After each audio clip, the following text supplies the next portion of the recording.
एक भव्य भवन आज आप सबको यहाँ पर प्राप्त हुआ है और मैं मानता हूँ कि अगले 1 महीने में आपको यहाँ पे अच्छे फर्नीचर भी इसमें मिल जाएंगे, जिससे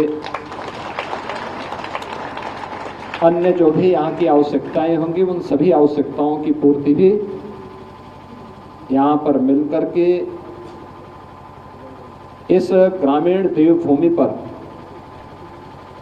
अत्याधुनिक सुविधाओं से युक्त शिक्षा और स्वास्थ्य के इंफ्रास्ट्रक्चर पर जो डबल इंजन की उत्तराखंड सरकार का ध्यान है, उसके अनुरूप सुविधाएं इस विद्यालय में प्राप्त हों, ये सभी आपको प्राप्त होंगी।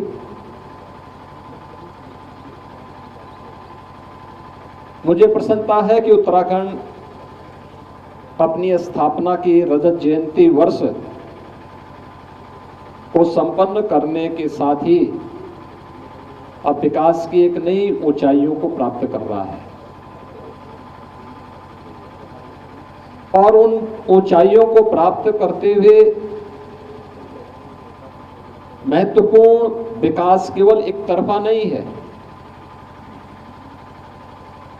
अपनी सभ्यता और संस्कृति को बचाए रखते हुए अपने उच्च आध्यात्मिक मूल्यों और सांस्कृतिक मूल्यों का संरक्षण करते हुए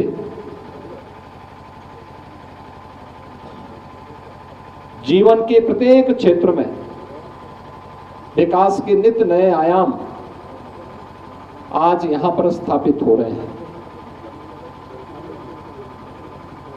हम सबको इस बारे में ध्यान रखना होगा कि भौतिक विकास ये जीवन का अंतिम लक्ष्य नहीं होता है और उसका एक पक्ष है, तात्कालिक आवश्यकताओं की पूर्ति का वो माध्यम होता है, लेकिन विकास वही सार्थक होता है जो अपनी सभ्यता, अपनी संस्कृति के मूल्यों का संरक्षण करते हुए, उसका सम्मान करते हुए हमें नित्य नए सोपान की ओर आगे बढ़ने के लिए प्रेरित कर सके। उस नित्य नए सोपान को अग्रसर करने के लिए हमारे शिक्षा के केंद्रों को अपने आप को तैयार करना होगा। यानी हमारे विद्यालय केवल पुस्तकीय ज्ञान तक सीमित न रहे। याद करना, हर सनातन धर्मावलंबी अपने साथ अपना गोत्र लेकर के चलता है। वह गोत्र उसके खानदान के किसी पूर्वज का नहीं होता, वो किसी ऋषि का होता है।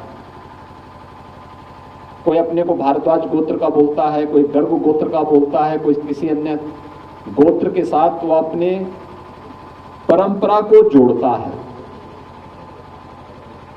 यानी जब हम गोत्र की बात करते हैं, प्रवर की बात करते हैं, तो ये बातें हम तब करते हैं जब हमारी अपनी ऋषि परंपरा के प्रति अपनी कृतज्ञता ज्ञापित करते हुए हम उसका स्मरण करते हैं। हम अपनी ऋषि परंपरा के प्रति जो कृतज्ञता ज्ञापित कर रहे हैं, इसके पीछे का भाव क्या है? उसके पीछे का भाव यही, क्योंकि यह हमारी शिक्षा के, हमारे संस्कारों के केंद्र थे, जैसे प्राचीन काल में गुरुकुल भी कहते थे। ये गुरुकुल केवल अध्ययन का एक मात्र साधन नहीं था, ये गुरुकुल शिक्षा भी केंद्र थे, शिल्प के भी थे, कृषि के भी थे, आयुर्वेद के भी थे। जीवन में पारंगत बनाने के वे केंद्र बिंदु थे, जहां से निकला हुआ पढ़ा हुआ छात्र कहीं भी अपने आप को जीवन संग्राम में असहाय नहीं पाता था।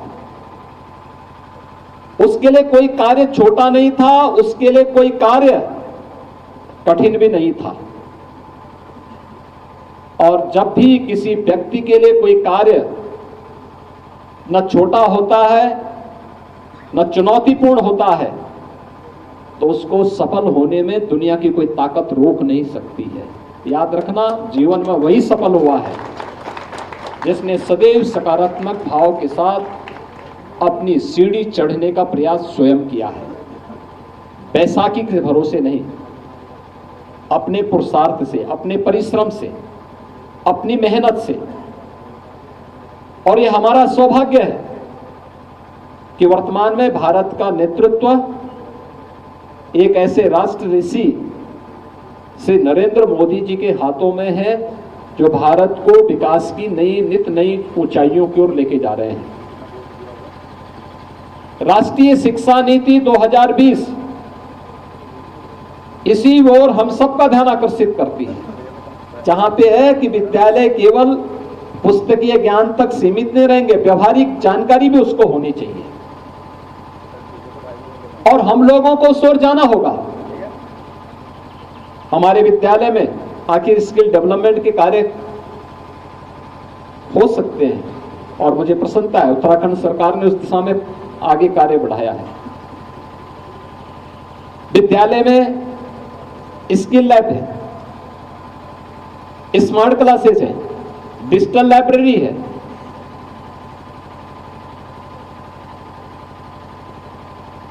आज के समय की जो इमर्जिंग टेक्नोलॉजी है, उससे जुड़ी हुई चीजों को भी और आसान बनाने की तैयारी, और उसका केंद्र बिंदु हमारे शिक्षण संस्थान बन रहे हैं। याद करिए ना, किसी महापुरुष ने 1965 में यमकेश्वर में, तब साधन नहीं थे, सड़कें नहीं थी, बिजली नहीं थी। यहां पे बिजली आई है 1986-87 में। उससे पहले लालटेन चलती थी, केरोसिन से, लालटेन से उस समय की पूरी पीढ़ी पड़ी। आज गांव-गांव में बिजली है, गांव-गांव में पेयजल की साथ व्यवस्था है, गांव-गांव में सड़कें जुड़ी हुई हैं, आवागमन आसान हुआ है। हम लोग यमकेश्वर में जब आते थे मेले के अवसर पर, बहुत कठिन कार्य था।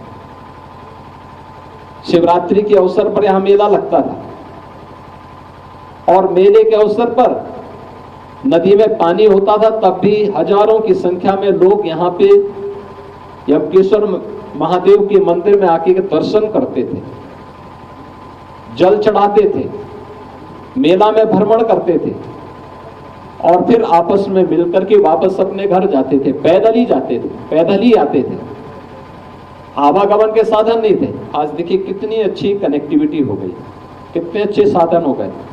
आप कहीं से भी आ सकते हैं, इधर बिथानी की ओर से भी आ सकते हैं, और इधर से भी मुझे लगता है उत्तर दिशा से भी एक रास्ता बना हुआ है, जहां से मैं भी, जब हम लोग आ रहे थे तो मैं देख रहा था वहां से भी काफी वाहन आ रहे थे। वास्तव में 1965 में स्थापित इंटर कॉलेज, और 1965 में इस स्थापित इंटर कॉलेज पुराना भवन था, जर्जर भवन था। आज यहां पे भव्य भवन आपके पास आ गया है। सरकार जो आपको सुविधा दे रही है, उस सुविधा के अनुरूप शिक्षा की क्वालिटी को ठीक करना इस शिक्षकों का दायित्व भी है, और उसके अनुरूप मनोयोग से पढ़ना ये छात्रों का दायित्व भी है। हमारी शिक्षा के केंद्र हमारी संस्कृति और सभ्यता के भी आधार स्तंभ बने, क्योंकि हमें अपनी शिक्षा को संस्कारों के साथ जोड़ना है। अक्सर होता है जब हम लोग विद्यालय की व्यवस्था की बात करते हैं, तो बहुत सारे कुछ लोग ऐसे हैं जो अधकचरे ज्ञान के साथ आते हैं, तो कहते हैं कि आखिर सरस्वती वंदना क्यों होनी चाहिए, प्रश्न उठाते हैं, राष्ट्रगान और राष्ट्रगीत पर प्रश्न उठाते हैं। याद रखना, ये हमारे संस्कार के प्रतीक है। मातृशक्ति के प्रति हमारे मन में श्रद्धा के भाव से हम सबको जोड़ते हैं। हमने ज्ञान के अधिष्ठात्री देवी के रूप में मां सरस्वती को पूजा है। और मां सरस्वती ये तो नहीं बोलती है कि कौन व्यक्ति, कौन जाति, कौन मत और कौन मजहब है। जो मेहनत करेगा, जो सही दिशा में सोचेगा, सकारात्मक भाव के साथ कार्य करेगा, मां सरस्वती की कृपा उस पर उसी प्रकार से बरसती भी दिखाई देगी। उसकी कृपा में भेद नहीं है, भेद लेने वाले के मन में है। जो लेना नहीं चाहता है उसको कोई जबरदस्ती नहीं दे सकता है। लेकिन मां तो कृपा बराबर बरसाती है। महादेव के मंदिर में जो आएगा वही तो आशीर्वाद प्राप्त करेगा, जो आएगा ही नहीं वह उससे वंचित ही रहेगा, क्योंकि उसके मन में नकारात्मकता है। नकारात्मकता जीवन में हमेशा व्यक्ति को पतन की तरफ लेके जाती है, दुर्गति की तरफ लेके जाती है। सकारात्मकता हमारी गति को प्रगति की तरफ बढ़ाती है। यह हमें तय करना है कि हमें प्रगति अच्छी लगती है या दुर्गति अच्छी लगती है। अगर प्रगति चाहिए तो सकारात्मक सोच बनाइए, दुर्गति की ओर कोई जाना चाहता है तो नकारात्मक सोच के साथ कार्य करें। और यह दृष्टि जब भी हमारे मन में होगी कि हमें अपने देश के लिए कुछ करना है। उत्तराखंड की भूमि तो वैसे भी देवभूमि है। यहाँ का नौजवान देश की सीमाओं पर देश की रक्षा करता है। जीवन के जिस भी क्षेत्र में गया है उसने अपनी प्रभावी उपस्थिति से देश को, समाज को एक नई दिशा दी है, उसको आगे बढ़ाने में मदद की है। यहां के हिमालय से निकला हुआ जल पूरे उत्तर भारत की भूमि को उपजाऊ बनाता है, देश का पेट भरता है, दुनिया के लिए खाद्यान्न आपूर्ति का एक माध्यम बनता है, बागवानी का एक माध्यम बनता है। इस प्रकार का इंफ्रास्ट्रक्चर हर स्तर पर हो, इस सरकार चाहती है। सरकार सहयोग भी देना चाहती है। हम सबका दायित्व बनता है कि उसका उपयोग हम करें। बच्चों को गांव में रह करके पढ़ाने की प्रवृत्ति के साथ जोड़ें। याद रखना, ये गांव हमारी सभ्यता के मूल हैं। मूल जितना मजबूत होता है, जितनी गहरी होती है उसकी जड़ें, उतना ही पेड़ फलता फूलता है और आगे बढ़ता है। याद रखना, नींव जितनी कमजोर होगी भवन उतना ही कमजोर हो जाएगा। मूल जितनी कमजोर होगी उतना ही पेड़ आसानी से किसी झंझावात और तूफान की चपेट में आ जाएगा। हमने देश को, अपनी संस्कृति को, अपने समाज को किसी झंझावात और किसी तूफान की चपेट में नहीं आने देना है। गांवों को पलायन से बचाना पड़ेगा। गांवों को शिक्षा के, नवाचार के, शोध के एक नए केंद्र के रूप में विकसित करना पड़ेगा। हमारे गांव फिर से ग्राम स्वराज की उस परिकल्पना को साकार करें जिसके लिए हमारा गांव जाना जाता था। एक आधार था, स्वावलंबन था, उसमें आत्मनिर्भरता थी, उसमें सब कुछ था। मुझे याद है बचपन में हमने इसी क्षेत्र में जब जन्म लिया था, हमारी निर्भरता सरकार पर 0% हुआ करती थी। यानी कोई भी कार्य के लिए सरकार पर निर्भरता नहीं, गांव के लोग मिलकर के अपने सारे कार्यों को संपन्न करते थे। इस पूरे क्षेत्र में भी हम लोग देखते थे, सरकार पर कोई निर्भरता नहीं होती। गांव की सड़क भी गांव के लोग मिलकर बना लेते थे। सरकार कभी कभी आती थी उस समय, तो जनप्रतिनिधियों के दर्शन, अब तो देखो मैं देख रहा था यहाँ के विधायक नाम ले लेकर के पुकार रही थी सबका। और जब हम लोग 1980 के दशक में देखते थे तो विधायक और सांसद का दर्शन चुनाव के समय होता था 5 साल में, बाकी कभी नहीं दर्शन होता था। कभी नहीं दर्शन होता था। आज तो अगर एक महीने अगर विधायक नहीं आए तो हर व्यक्ति आंखें लाल पीला करके बैठ जाएगा कि देखो नहीं आया। लेकिन आज हर जनप्रतिनिधि, एक एक कार्यकर्ता का, क्षेत्र के जनप्रतिनिधियों का, ग्राम प्रधान कौन है, जिला पंचायत सदस्य कौन है, ब्लॉक प्रमुख कौन है, क्षेत्र पंचायत के सदस्य कौन है, उन सबका नाम ले लेकर के बुला रहे थे, पूछ रही थी। ये चीजें क्या दिखाती हैं कि संवाद सरकार के स्तर पर, जनप्रतिनिधियों के स्तर पर बढ़ा है। पहले लोग दिखाई नहीं देते थे, लेकिन अपने गांव को आत्मनिर्भर बनाने की बजाय उनकी निर्भरता सरकार पर ज्यादा कर दी। सरकार, हर चीज के लिए सरकार को दोषी देना, हर कार्य के लिए दूसरों पर निर्भर होने की प्रवृत्ति हमारे समय में कभी नहीं था, कभी नहीं। मुझे याद है, हम लोग कभी किसी कार्य के लिए सरकार से कोई मांग नहीं करते थे, कभी नहीं मांग करते थे। एक बात, महीने में एक बार केरोसिन मिल जाए उतना पर्याप्त है, बाकी किसी चीज के लिए नहीं। बिजली थी नहीं, लेकिन तब भी जीवन था और खुशहाल भरा था। गांव में मिलकर के लोग रहते थे, सौहार्दपूर्ण वातावरण था। आज जब उस वातावरण की हम कभी उसके बारे में सोचते हैं तो हमें लगता है वो समय वास्तव में स्वर्णिम था, वह स्वर्गयुग था। और आज जब कलह देखते हैं, आपस में मारकाट देखते हैं, भाई भाई में विवाद देखते हैं, अव्यवस्था देखते हैं, इन चीजों को लेकर के पारिवारिक कलह देखते हैं, तब लगता है कि ये विकास नहीं है, ये वास्तव में यही तो उस नकारात्मकता से, भौतिकता से उपजीवी नकारात्मकता है जो व्यक्ति की प्रगति को नहीं, ये उसको दुर्गति की ओर लेके जा रहा है। हमें उससे बचना होगा। अपने शिक्षण केंद्रों को आगे बढ़ाना पड़ेगा और खूब मेहनत करनी पड़ेगी। हमारे शिक्षकों को मेहनत करने से, सरकार के साथ तालमेल बिठा करके सरकार के हर एक कार्यक्रम को लागू करने के साथ ही एक अभ्यास के साथ जुड़ना पड़ेगा। देखिए, कुछ भी करने से, प्रयास करने से सब कुछ प्राप्त किया जा सकता है, सब कुछ प्रयास किया जा सकता है। और उत्तराखंड के बाद बहुत अवसर है अच्छा करने की, अच्छी दिशा में आगे बढ़ा है। ये दिशा और तीव्रता के साथ आगे बढ़ेगी तो आने वाले समय में ढेर सारे अवसर आप सबको प्राप्त होंगे।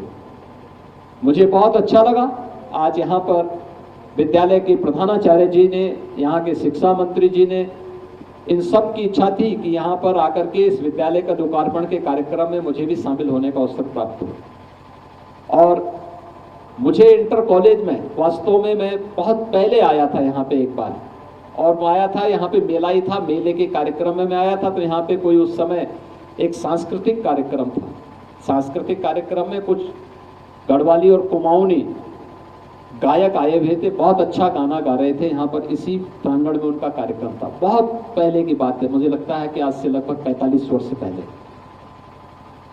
हम लोग छोटे छोटे थे उस समय, उस कार्यक्रम में देखने के लिए आए थे।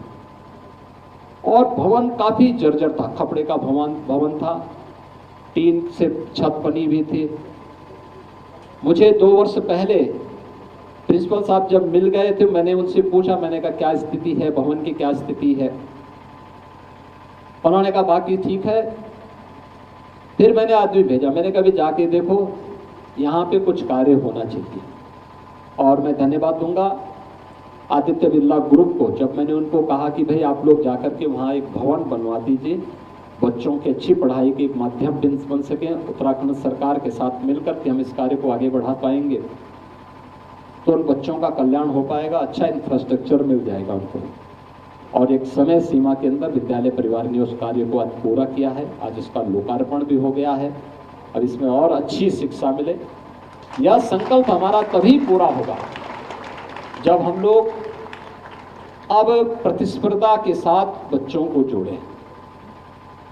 देखिए, आज शिक्षा भी आसान हो गई है आपके लिए, यहाँ पर अच्छी दिशा में। अभी यहाँ के शिक्षा मंत्री जी ने भी और मुख्यमंत्री जी ने भी घोषणा की है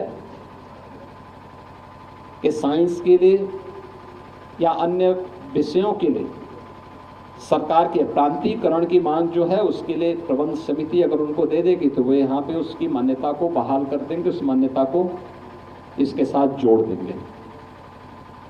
हमारा प्रयास होना चाहिए। कल मेरे पास राजस्थान के एक सज्जन आए थे लखनऊ में। उन्होंने मुझे एक बात बताई वहां पे। उन्होंने कहा कि देखिए, मैंने गरीब बच्चों को लिया, उन बच्चों को नीट की तैयारी करे, यानी मेडिकल के एंट्रेंस एग्जाम की तैयारी करवाता था। और इस समय मुझे बता रहे थे कि 138 बच्चे उनके ऐसे हैं जो देश के अंदर अलग अलग मेडिकल कॉलेजेस में अध्ययन कर रहे हैं। उन बच्चों से ही उनको तैयारी करवा करके उन्होंने, और वे अलग अलग उसमें देश भर के गवर्नमेंट मेडिकल कॉलेजेस में पढ़ाई कर रहे हैं। हम भी तो IIT JEE के लिए, नीट के लिए, किसी अन्य प्रतियोगी परीक्षाओं के लिए उन बच्चों को तैयार कर सकते हैं। यानी जो निर्धारित समय है, उस निर्धारित समय के बाद भी विद्यालय भवन का उपयोग हो, उसमें हम कुछ विशेष कक्षाएं चलाएं। हमने जैसे उत्तर प्रदेश में एक चलाया है अभ्युदय कोचिंग का। मुझे याद है जैसे कोरोना में उस समय लॉकडाउन प्रारंभ हुआ तो हमारे सामने 2 चुनौती आई थी।